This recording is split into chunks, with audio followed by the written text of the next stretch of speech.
이스라엘 자손이 애굽 땅에서 나온 후 둘째 해 둘째 달 첫째 날에 여호와께서 시내 광야 회막에서 모세에게 말씀하여 이르시되, 너희는 이스라엘 자손의 모든 회 중 각 남자의 수를 그들의 종족과 조상의 가문에 따라 그 명수대로 계수할지니 이스라엘 중 20세 이상으로 싸움에 나갈 만한 모든 자를 너와 아론은 그 진영별로 계수하되 각 지파의 각 조상의 가문의 우두머리 한 사람씩을 너희와 함께 하게 하라.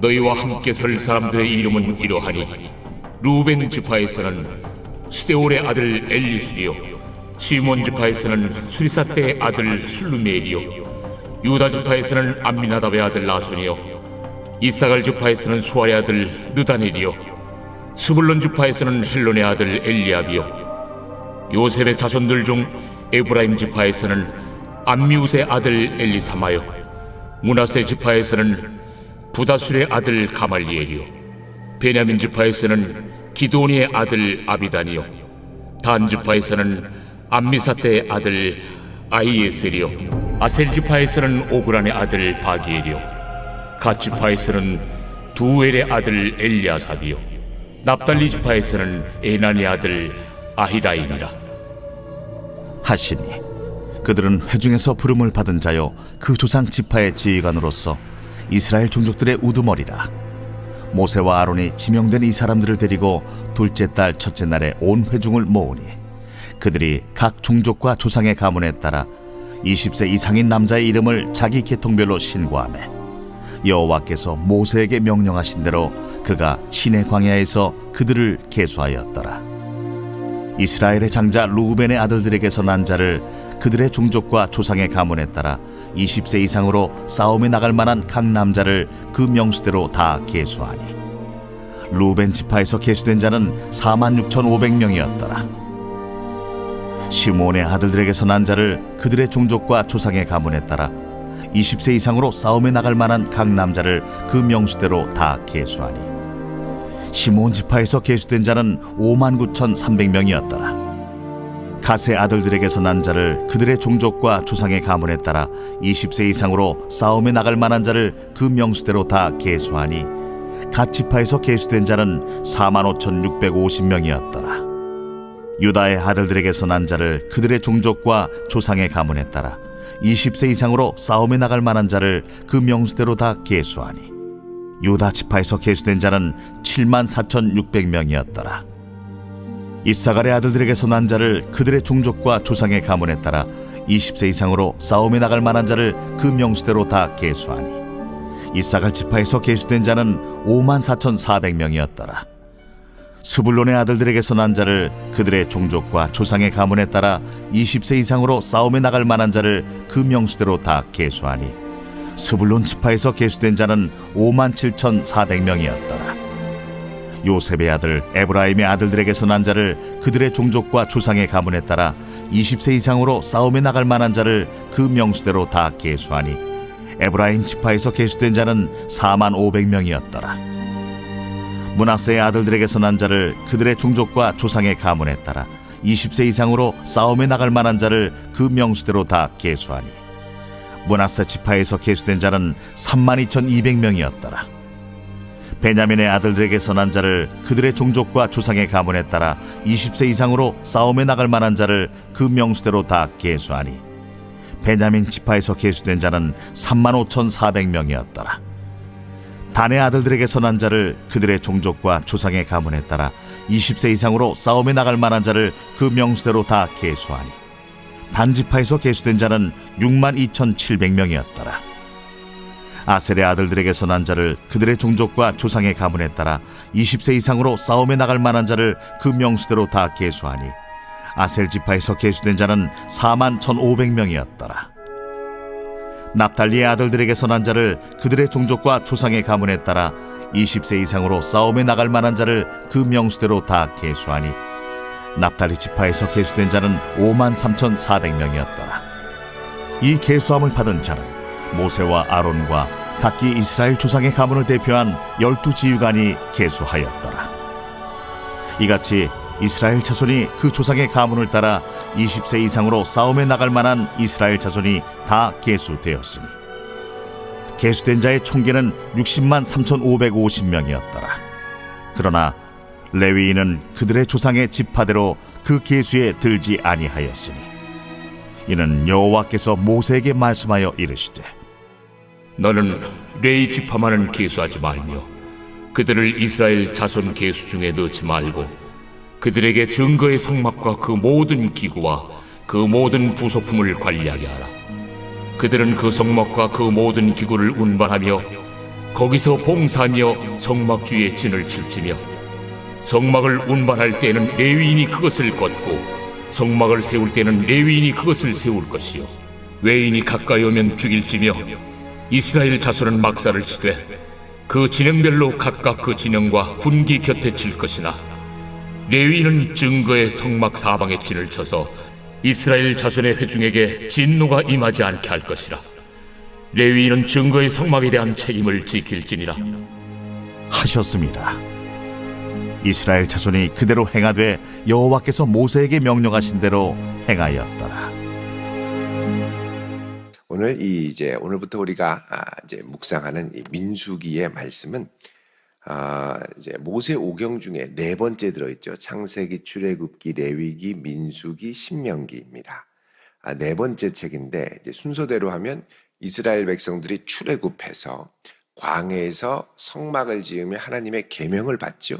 그래서 출애굽한 이야기가 출애굽기고 광야에서 성막을 지으며 하나님께 계명을 받은 것이 레위기입니다.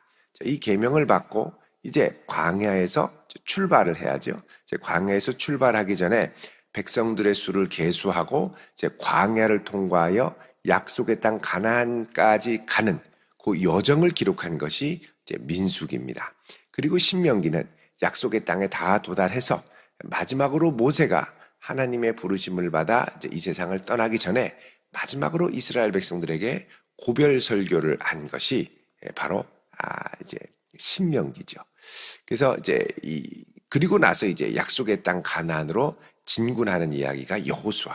또 진군하고 들어가서 그곳에서 백성들이 이제 각자 이제 땅을 차지하면서 점점 하나님을 잊어버리고 소견에 오른 대로 살기 시작하는 이야기가 사사기. 그런 영적인 혼란 가운데서 믿음의 모델을 보여준 사람이 룻이라는 이방 여인이었죠. 그래서 룻이라는 이방 여인의 모델 룻기가 나오고 그 다음에 그 가운데 하나님께서 이스라엘을 통치할 한 왕을 세우는 이야기. 첫 번째 사울은 온전히 순종하지 못해서 실패했고 두 번째 다윗이 온전히 순종하는 왕으로 세워지죠. 그래서 왕의 이상적인 모델로서 순종하는 왕, 이제 다윗의 이야기, 다윗을 세우는 과정이 사무엘상, 사무엘하입니다. 그리고 다윗이 왕으로 세워진 이후에 이스라엘 가운데 이 왕들이 어떻게 하나님의 뜻대로 통치를 하느냐, 이걸 보여주는 것이 열왕기상하고 결국 온전히 하나님께 순종하지 못해서 나라가 갈라지고 바벨론의 포로로 끌려가서 바벨론의 포로된 상태로 갇혀 있는 이야기. 이게 이제 열왕기상하의 끝부분. 그리고 그 끝에서 탄식하는 이야기가 이제 예언서, 애가. 그리고 이 탄식 가운데 하나님이 너희들을 바벨론에서 구출하여 주시리라. 이 약속과 새로운 소망을 보여주는 것이 바로 예언서입니다. 이사야, 예레미야, 에스겔.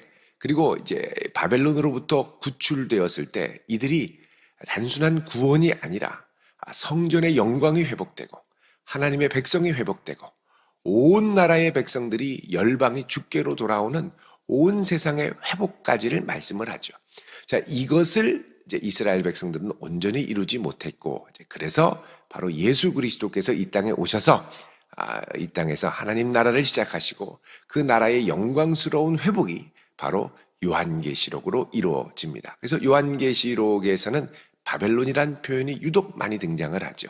그래서 바벨론으로부터 구원할 뿐만 아니라 하나님의 나라가 이 땅 가운데 이루어지는 성전의 영광이 회복되는 이상적인 회복을 그린 것이 바로 요한계시록의 마지막 21, 22장입니다. 이렇게 해서 성경의 전체 이야기가 진행이 되는데, 자, 이제 이 바벨론의 포로로 끌려가기 전에, 바벨론의 압박이 있기 전에 이스라엘은 어디를 통과하느냐? 이제 광야를 통과하게 되죠. 원래 이제 민수기라는 말도 히브리어로 배 미드바르 이렇게 되어 있습니다. 배 미드바르. 그래서 광야에서, 영어로 하면 in the wilderness 이렇게 되어 있습니다. in the wilderness. wilderness 하면 광야죠. 광야에서 있던 일. 그러니까 이 책은 무슨 책이냐? 광야의 책입니다. 광야의 책.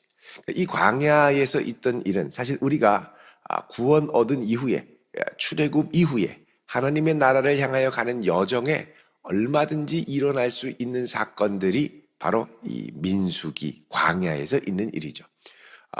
요한계시록에도 보면 하나님께서 예수 그리스도께서 부활 승천하신 후에 붉은 용, 7머리 10뿔 난 붉은 용, 악한 사단의 세력이 하나님의 백성들, 특별히 교회를 핍박하는 것을 보고 하나님께서 이 교회를, 여인으로 상징되는 교회를 독수리의 2 날개를 주어서 광야로 피신하여 안전하게 보호하는 것을 볼 수가 있습니다.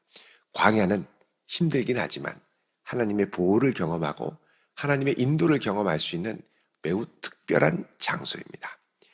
자, 오늘 여기 이제 민수기라고 돼 있는데 이제 이 말은 말 그대로 백성 민자의 숫자 수입니다. 백성을 센 기록이라는 것이죠. 왜 백성을 세었을까? 왜 백성들의 수를 세었을까라는 것입니다. 원래 하나님께서는 백성들의 수를 사람들이 자기 자의로 세는 것을 매우 싫어했습니다. 그래서 모세 말고 나중에 다윗이 이제 나중에 내 백성들이 얼마나 되는가? 그래서 이제 사무엘하 24장에 가면 백성들의 수를 셌다가 하나님의 진노를 얻어 이스라엘의 연병이 퍼지게 되죠. 순식간에 몇만 명이 죽습니다. 그러니까 하나님께서 수를 세서 이게 내 백성이니 하는 요거를 싫어하신다는 것이죠. 자, 그러면 이제 이 민수기는 왜 그럼 하나님이 세라고 하셨느냐? 이제 다윗이 센 게 아니라 모세가 하고 싶어서 우리 백성들 얼마나 되나 세고 싶어서 센 것이 아니라 광야에서 하나님께서 이스라엘 백성들의 수를 세어보아라 라고 말씀하시니 세는 겁니다. 그러니까 여러분 우리가 너무 이게 계산에 밝으면 항상 이게 어떻게 변하나 얼마나 변하나 늘 이렇게 생각할 수 있는데 사실 하나님께서 은혜를 헤아려 보게 하실 때 헤아릴 수 있고 또 굳이 세지 않고 믿음으로 달려가게 하실 때는 믿음으로 달려갈 수 있는 것이 은혜입니다. 그래서 우리가 세워볼 때는 또 잘 세워봐야 돼요. 꼼꼼하게 내게 주신 은혜가 무엇인가 이런 것들을 우리가 계수하고 세워볼 수 있는 타이밍이 언제냐? 이번 주간, 연말, 그리고 연초 하나님께서 지난 한 해 내게 얼마나 많은 은혜를 주셨는가를 돌아보며 받은 복을 세워보는 타이밍이죠. 그러니까 잘 세고 헤어린 다음에 또 2023년 새해를 우리가 힘차게 나아가야 될 줄로 믿습니다. 자, 2023년 동안 하나님이 내게 부어주신 은혜를 하나하나 세워보는 자, 이스라엘 백성들이 특별히 이렇게 수를 세는 것은 이 수를 셈으로 인해서 이스라엘 백성들이 단순히 애굽에서 출애굽한 애굽에서 나온 노예로 있는 것이 아니라 노예에서 풀려난 자유민으로 있는 게 아니라 이제부터는 어떻게 되느냐? 이 숫자를 셈으로써 약속의 땅 가나안에 들어갈 때 대적들과 싸울 수 있는 군대로 변신하기 위해서입니다. 그러니까 군대로 바뀌기 위해서 이 남성들의 병력들이 얼마나 되는가를 계수하는 거죠. 자, 그래서 오늘 본문 1장 1절에 보면 이스라엘 자손이 애굽 땅에서 나온 후 둘째 해 둘째 달 첫째 날에 자, 출애굽 2년 2월 1일입니다. 그러니까 출애굽을 하고 몇 개월 만에 시내산에 도달해서 모세가 올라가서 하나님께 십계명을 받고 언약을 체결하고 그 다음에 성막에 대한 설계도를 받아서 성막을 제작을 하죠. 자, 그것이 다 끝난 후에 이제 출애굽한 이후에 이제 이들이 하나님과 동행하는 이제 임마누엘의 삶 그리고 임마누엘의 나침반 그게 뭐냐? 하나님의 말씀 율법이죠. 계명을 받고 성전을 받고 하나님의 임재를 허락받고 그리고 그 다음부터 무엇이 있습니까? 만나와 메추라기 날마다 공급하시는 하나님의 일용할 양식이 있고 그리고 구름 기둥과 불 기둥으로 보호하시죠. 하나님의 보호하심이 있는 상태에서 이제 이스라엘은 이제 출발을 하려고 하는 겁니다. 자, 이때 하나님께서 어떻게 하느냐? 이제 숫자를 세라는 것이죠. 여호와께서 1절 중반에 보면 신의 광야 회막에서 모세에게 이야기를 합니다. 뭐라고 그러냐면 3절에 이스라엘 중 20세 이상으로 싸움에 나갈 만한 모든 자를 너와 아론은 그 진영별로 계수해라. 자, 진영은 지파별로 보통 이제 되어 있습니다. 이 지파별로 계수를 해라. 다른 말로 하면 이 계수는 무엇을 위한 계수냐? 군대 조직 정비를 위한 계수입니다. 하나님의 백성들이 단순히 출애굽해서 이게 그냥 아유 다행이다 이제 자유다 이렇게 살면 안 되고 이제는 좀 전투적으로 살 때가 온 거죠. 하나님의 은혜 가운데 성전의 은혜를 회복하고 말씀으로 회복하고 내 중심을 회복하면 그 다음에 어떻게 되느냐? 영적으로 좀 전투적으로 나갈 필요가 있습니다. 우리 앞에 놓여진 싸움을 피하지 않고 정면으로 아주 마주대하고 이제 정면으로 싸워 나갈 수 있는 그런 영적인 야성들이 살아나야죠. 그지 좀 싸울 준비를 해야 됩니다. 맷집도 있어야 되고요. 성도들이 세상에서 맨날 깨지면 주여 어떻게 해요? 물론 이제 그것도 필요하지만 그러니까 전투적으로 아주 담대하게 담력을 갖고 대적을 두려워하지 않고 담대하게 주님을 의지해서 나아갈 수 있는 준비, 영적 무장을 해야죠. 계수하면 그 다음에 계수만이 아니라 이들이 군대 조직이 되기 때문에 이들은 이제 전쟁에 나갈 준비와 복장도 함께 가야 됩니다. 자, 그래서 싸움에 나갈 만한 모든 자들을 진영별로 계수를 해라. 그래서 우두머리 한 사람씩을 세워서 지파별로 종족들의 우두머리를 세워서 계수를 하게 합니다. 17절부터는 이 계수한 이제 숫자들이 각 지파별로 쫙 등장을 합니다.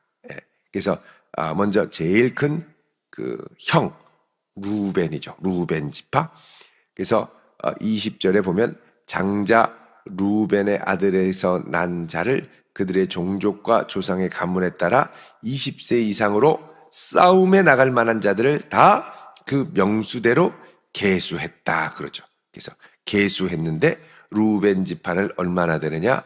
5만 9천 루벤 지파는 4만 6,500명. 4만 6,500명. 23절에 시므온 지파는 5만 9,300명. 형보다 시므온 둘째가 더 많습니다. 또 가세 아들들에게서 나온 사람들을 보니 25절에 4만 5,650명. 그 다음 넷째는 유다를 보니 27절에 7만 4,600명. 유다가 제일 많습니다. 유다가. 그리고 이사가는 29절에 5만 4,400명. 31절에 스불론은 5만 7,400명. 그리고 요셉 족속은 요셉은 그 밑에 에브라임과 므낫세가 두 아들인데 나누어져서 각각의 지파를 야곱의 축복으로 인해서 받게 됐죠. 형성을 하게 됐습니다. 그래서 요셉의 두 아들 에브라임은 4만 500명, 므낫세는 다 계수하니까 얼마입니까? 3만 2,200명. 그러니까 에브라임과 므낫세를 합치면 여기가 한 7만 명 정도. 그러니까 유다 지파와 거의 비슷하죠. 그럼에도 유다 지파가 제일 복을 많이 받았습니다. 또 베냐민도 계산을 해보니까 베냐민도 3만 5,400명 적죠. 그리고 단이 6만 2,700명, 아셀은 4만 1,500명, 납달리는 43절에 5만 3,400명. 자, 이렇게 해서 보면은 제일 이제 많은 지파는 유다 지파입니다. 유다 지파.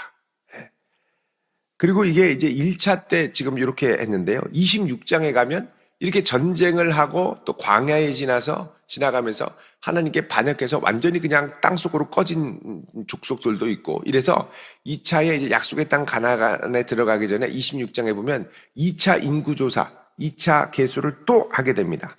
그때를 보면 이게 이제 늘어난 지파가 있고 광야를 지나면서 줄어든 지파가 있습니다. 예를 들면 유다 지파는 늘어났고요.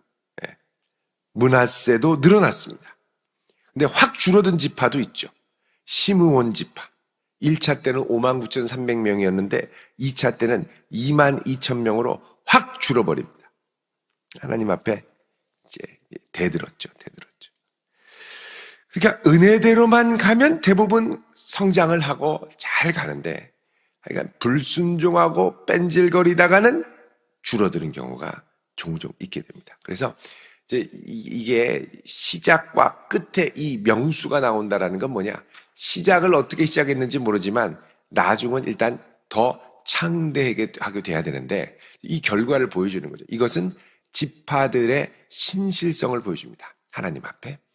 그래서 우리가 영적인 전쟁을 나아갈 때 하나하나 계수하면서 나아갈 때 출발도 중요하지만 끝은 더 중요하다.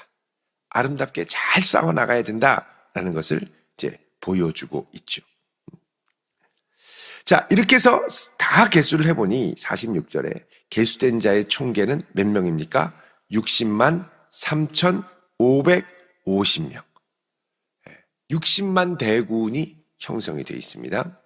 자, 그런데 이 12지파 중에 47절에 레위인은 그 계수에 들지 않았다 그럽니다. 그러니까 여러분, 레위지파까지 하면 이스라엘이 총 몇 지파입니까? 13지파죠. 야곱의 아들 12명이 이스라엘의 12지파를 이룬 게 아니라, 원래대로 하면 야곱의 아들 12지파 중에 요셉의 두 아들이 에브라임과 므낫세로 각각 한 지파를 더 가졌기 때문에 이제 13지파가 됩니다. 근데 레위 지파는 빠지게 되고 나머지 12지파가 이스라엘의 전쟁에 나가게 되죠. 자, 그럼 레위인은 뭐 하냐? 47절에 레위인은 그들의 조상 지파대로 계수에 들지 아니하였으니 이는 하나님께서 말씀하신 것처럼 계수하지 말고, 50절에 증거의 성막, 하나님의 성막에서 모든 기구를 운반하고 또 진을 치며 성전을 지키고, 51절에 성막을 운반할 때 거두고 또 세우고, 또 외인이 가까이 오면 성전의 거룩함을 지키기 위해 죽이고, 이스라엘 자손은 막사를 치고 주변에 진영별로 군기를 곁에 쳐라. 그러면서 레위인은 뭐 하냐? 하나님을 거룩하게 섬기고 하나님의 전을 섬기고 이스라엘 백성들이 하나님의 거룩함에 들어와서 무너지지 않도록 이것들을 막고 보호하는 역할을 한다라는 것이죠. 자, 그래서 이 민수기에는 이제 광야에서 출발하는 첫 출발이 뭐냐? 하나님이 주신 복을 세워보고 그 다음에 영적 전쟁, 실제로 그냥 광야에서 벗어나서 살금살금 유순하게 가는 게 아니라 이 야성을 갖고 정말 치열하게 싸울 수 있는 준비를 하고 나아가고, 그 와중에 이스라엘 백성들을 돕고 후방에서 지원하고 영적으로 붙들어주는 레위인의 사명을 하나님이 따로 불러서 인정하고 세우게 하셨습니다. 여러분, 광야 같은 이 세상에 하나님께서 필요한 것들을 여기에 말씀하시죠. 영적으로 받은 은혜를 헤아려 보고 그 다음에 영적 전쟁을 위해서 우리가 무장하고 야성을 갖고 도전하고 싸우고 밀어붙이고, 자, 그 가운데 중심을 무엇으로 중심을 잡느냐? 하나님의 성전을 중심으로 우리 믿음의 중심을 잡아야 한다는 겁니다. 그래서 어려울 때는 성전으로 돌아오고 매주일 주님 앞에 나와 돌아오고 성전을 중심으로 나의 영적 생활을 점검하고 또 이 영적 생활이 무너지지 않도록 늘 성전을 거룩하고 잘 지키는 사명을 또 레위인에게 따로 맡기셨다는 것이죠. 여러분, 이제 2022년 한 해가 저무는 마지막 주간입니다. 받은 은혜를 헤아려 볼 수 있길 바랍니다. 그리고 2023년을 힘있게 싸워 나아갈 수 있도록 은혜와 힘과 용기를 구하고 늘 주님의 전을 중심으로 주님을 사랑하는 하나님의 용기 있는 백성 될 수 있기를 주님의 이름으로 축원드립니다. 기도하겠습니다. 거룩하신 아버지 하나님, 광야 같은 이 세상 가운데 저희들 주를 의지하며 나아가오니 크신 은총과 능력으로 주의 백성들을 붙들어 주시옵소서. 오늘 주님 앞에 귀한 예물들을 드립니다. 간절한 마음과 기도의 제목들을 받으사 응답하시고 흠양하시고 역사하여 주시옵소서. 오늘도 우리의 발걸음을 인도하시는 우리 주 예수 그리스도의 이름으로 기도드리옵나이다. 아멘.